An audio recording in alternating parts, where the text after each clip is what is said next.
देखिए, हम लोग पढ़ेंगे बौद्ध धर्म को। बौद्ध धर्म,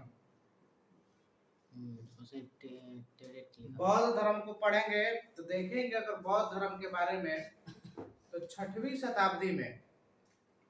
शताब्दी में गंगा के मैदानों में कुल 62 धर्मों का उदय हुआ था, जिसमें से 2 धर्म सबसे महत्वपूर्ण थे। एक था जैन धर्म और दूसरा बौद्ध धर्म। तो हम पढ़ेंगे आज बौद्ध धर्म को। हम लगभग आपको गुप्त वंश तक बता दिए हैं, और गुप्त वंश के बाद जो हमारा चौथा जो लेसन होगा इतिहास का, ये हमारा होगा बौद्ध धर्म। हम पढ़ेंगे आज बौद्ध धर्म को। अगर बौद्ध धर्म को देखते हैं तो सबसे पहले 563 ईसा पूर्व में 563 ईसा पूर्व में एक व्यक्ति का जन्म हुआ जिनका नाम था महात्मा बुद्ध। 563 ईसा पूर्व में कपिल वस्तु के माने लुम्बिनी के कपिल वस्तु नामक स्थान पर एक व्यक्ति का जन्म हुआ था जिनका नाम था महात्मा बुद्ध। 563 ईसा पूर्व कपिल वस्तु के लुम्बिनी नामक स्थान पर महात्मा बुद्ध का जन्म हुआ है। अब आज का जो अगर देखेंगे तो वर्तमान समय में वो नेपाल का क्षेत्र है, नेपाल का। देखिए, बौद्ध धर्म के जो संस्थापक थे उनका नाम था महात्मा बुद्ध। बौद्ध धर्म के जो संस्थापक थे उनका नाम था महात्मा बुद्ध। इनका बचपन का नाम है सिद्धार्थ। सिद्धार्थ इनका बचपन का नाम था, यानी महात्मा बुद्ध का जो बचपन का नाम था ये था सिद्धार्थ, और 563 ईसा पूर्व में इनका जन्म हुआ था। अब देखिए आगे, महात्मा बुद्ध के जो पिता का नाम था उनका नाम था सुबोधन। सुबोधन इनका पिता का नाम है। इनका माता का नाम था महामाया।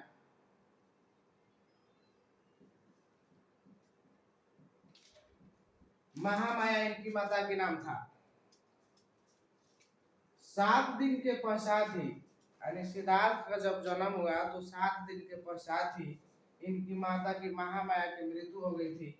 तो इनका पोषण और पालने का जो काम किए उनका नाम था गौतमी प्रजापति। तो प्रजापति गौतमी इनको पोषण पालने का काम किए और इनकी मौसी थी। अब इसके बाद आगे, महात्मा बुद्ध की जो पत्नी थी उनका नाम था यशोधरा, और महात्मा बुद्ध के जो लड़का हुए उनका नाम था राहुल। तो ये महात्मा बुद्ध के फैमिली, यानी ये इनसे बचपन से संबंधित कुछ आपसे क्वेश्चन पूछता है कि बताइए कि महात्मा बुद्ध के लड़का का क्या नाम था तो राहुल, इनकी पत्नी का क्या नाम है तो यशोधरा, इनका जन्म कब हुआ था तो 563 ईसा पूर्व में, इनका बचपन का क्या नाम है तो सिद्धार्थ, इनका पिता का क्या नाम है सुबोधन, इनकी माता का क्या नाम था महामाया, और एक गौतमी प्रजापति इनकी मौसी थी। तो ये इनके बचपन से संबंधित कुछ आपके बारे में जानकारी है, याद रखना है। आगे देखेंगे, आगे देखिए, जब इनका जन्म हुआ उसके बाद लगभग जो अब इनकी जो उम्र लगभग जब 19 वर्ष इनकी उम्र हुआ, 19 वर्ष जब इनका उम्र हुआ तो ये क्या करेंगे ना कि घर से बाहर निकलेंगे, यानी ये घर से बाहर निकले। मैंने घर से जब ये बाहर निकले, दुनिया माने कि होता है ना कि जो व्यक्ति अगर घर में रहा है तो माने कि वो अपने कुछ साथी या कुछ व्यक्तियों से ये भी कहेगा कि हमें उस बाहर की भी दुनिया देखना है। तो महात्मा बुद्ध जैसे ही एक घर से बाहर निकले थे तो इन्होंने 4 दृश्यों को देखा था। पहला जो दृश्य इन्होंने देखा, इन्होंने एक बूढ़ा व्यक्ति को देखा था, बुढ़ा को। दूसरा जो व्यक्ति को इन्होंने देखा, एक मृत व्यक्ति को देखे इन्होंने। तीसरा इन्होंने एक व्यक्ति देखा और जो माने कि रोगी था, और जो चौथा जो व्यक्ति देखे ये सन्यासी देखे थे। फिर से देखिए, इसको समझेंगे महात्मा बुद्ध वाला में। जब इनकी उम्र 29 वर्ष हुई तो चन्ना नाम का इनका एक सारथी है जो इनको घुमाने फिराने का काम कर रहा है। इनको महल से बाहर नहीं जाना दिया जा रहा था, यही महात्मा बुद्ध महल के अंदर ही रहते थे। तो जब इनकी उम्र 19 वर्ष हुई तो एक दिन उन्होंने चन्ना से ये बात बोली है कि हमें बाहर की दुनिया देखनी है। हाँ, बाहर की दुनिया देखनी है। और जब इन्होंने बाहर की दुनिया जब इन्होंने देखा तो सबसे पहले इन्हें एक बूढ़ा व्यक्ति दिखता है, बूढ़ा व्यक्ति एक इन्होंने दिखा, उसके बाद एक मृत व्यक्ति दिखे, एक इसके बाद एक रोगी को इन्होंने देखा और एक इसके बाद एक सन्यासी को इन्होंने देखा है। जब इन चारों दृश्यों को इन्होंने देखा, इनकी हृदय परिवर्तन कर गई, और जब इनकी हृदय परिवर्तन हुई तो 29 वर्ष की अवस्था में, यानी महात्मा बुद्ध ने 29 वर्ष की अवस्था में ये अपना घर द्वार छोड़ दिए ना। देखिए 29 वर्ष की अवस्था में इन्होंने महात्मा बुद्ध ने घर द्वार छोड़ दिए, यानी अपने गृह त्याग दिए, गृह त्याग दिए इन्होंने, और उस गृह त्याग की प्रक्रिया को कहा जाता है महाविनिष्क्रमण।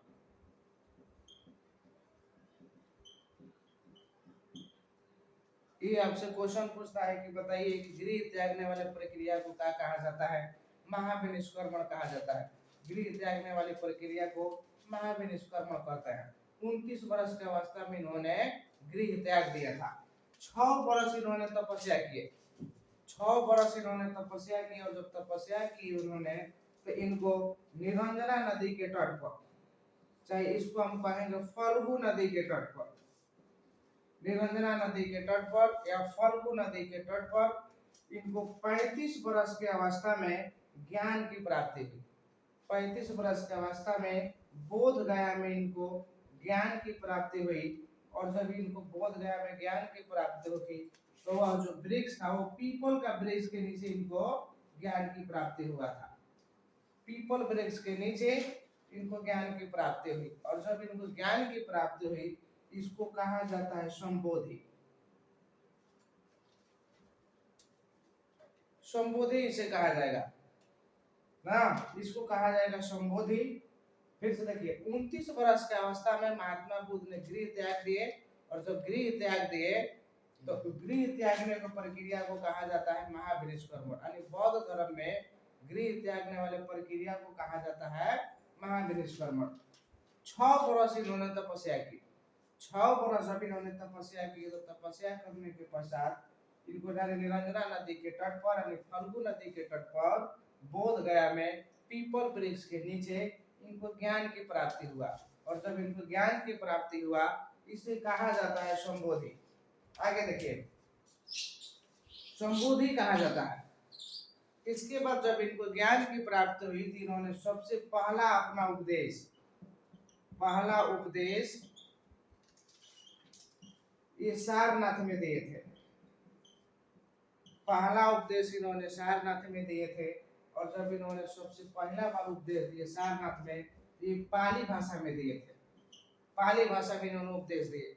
इस जब पहला इन्होंने जब उपदेश दिया तो इन चीजों को कहा जाता है धर्म चक्र परिवर्तन। धर्म चक्र परिवर्तन पहला उपदेश को कहा जाएगा। धर्म चक्र परिवर्तन पहला उपदेश को कहा जाएगा। कहाँ उपदेश दिए? राजमणि की इन्होंने सारनाथ में दिए उपदेश। किस भाषा में दिए? तो पाली भाषा में दिए, और इसको क्या कहा जाता है? धर्म चक्र परिवर्तन कहा जाता है। आगे देखेंगे 80 वर्ष की अवस्था में, 80 वर्ष की अवस्था में महात्मा बुद्ध की मृत्यु हुई। कहाँ मृत्यु हुई? कुशीनगर में इनका मृत्यु हुई।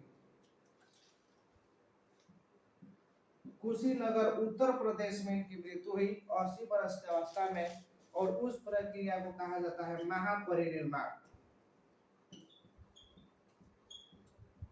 महापरिनिर्वाण कहेंगे उस प्रक्रिया को। तो जितना इतना आपको थोड़ा सा बेसिक महात्मा बुद्ध के बारे में पता है। इसके बाद आगे हम थोड़ा सा देखेंगे अब जैन धर्म को। जैन धर्म,